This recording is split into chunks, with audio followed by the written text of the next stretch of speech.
या मिर्जापुर से लोकसभा चुनाव लड़ेंगे नीतीश। किरणमय नंदा के लिए पश्चिम बंगाल में टिकट मांगेगी सपा। इंडिया गठबंधन के तहत बिहार के मुख्यमंत्री नीतीश कुमार को यूपी से चुनाव लड़ाया जा सकता है। इस पर गंभीरता से विचार किया जा रहा है।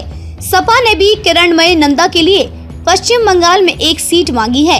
सपा नेतृत्व पश्चिम बंगाल में अपने नेता किरणमय नंदा को लोकसभा चुनाव लड़ाने के लिए एक सीट मांगेगा। अगर विपक्षी समावेशी गठबंधन इंडिया ने वहां सपा को एक सीट दी तो इसके एवज में यूपी में एक सीट तृणमूल कांग्रेस के लिए दी जा सकती है। इसी तरह से राजस्थान और हरियाणा में भी सपा इंडिया से दो सीट मांगने की तैयारी में है। सपा की तरह ही तृणमूल कांग्रेस भी राष्ट्रीय पार्टी का दर्जा हासिल करना चाहती है। इसी साल अप्रैल में चुनाव आयोग ने तृणमूल कांग्रेस का राष्ट्रीय पार्टी का दर्जा वापस ले लिया था। इसके लिए तृणमूल कांग्रेस और सपा दोनों ही अपने अपने आधार वाले राज्य के अलावा दूसरे राज्यों में भी पैर फैलाना चाहती है। सपा सूत्रों के मुताबिक तृणमूल कांग्रेस यूपी में एक सीट पर अपने सिंबल पर प्रत्याशी उतारना चाहती है। इसके लिए कांग्रेस छोड़कर तृणमूल का दामन थामने वाले पूर्व विधायक ललितेश पति त्रिपाठी काफी समय से प्रयासरत भी बताए जाते हैं।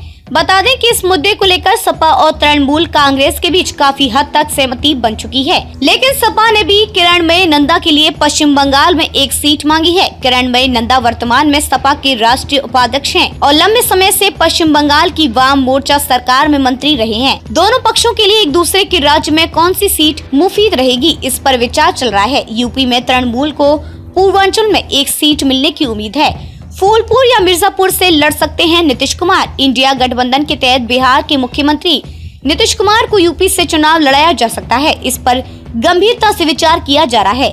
नीतीश कुमार कुर्मी बहुल मिर्जापुर या प्रयागराज की फूलपुर लोकसभा सीट से लड़ सकते हैं। समाजवादियों का मानना है कि नीतीश कुमार की यूपी से लड़ने पर उनके सजातीय कुर्मी वोट पूरे प्रदेश में इंडिया गठबंधन के साथ आ सकता है। हालांकि नीतीश की यूपी से लोकसभा चुनाव लड़ने पर सपा बिहार में एक सीट पर अपने प्रत्याशी को लड़ाना चाहेगी। राजस्थान और हरियाणा में भी दो सीटों पर दावा ठोकेगी सपा। इंडिया के घटक दल कांग्रेस के लिए यूपी में गठबंधन के तहत कुछ सीटें दी जाएंगी, तो बदले में सपा भी राजस्थान और हरियाणा में दो सीटों पर अपना दावा प्रस्तुत करेगी।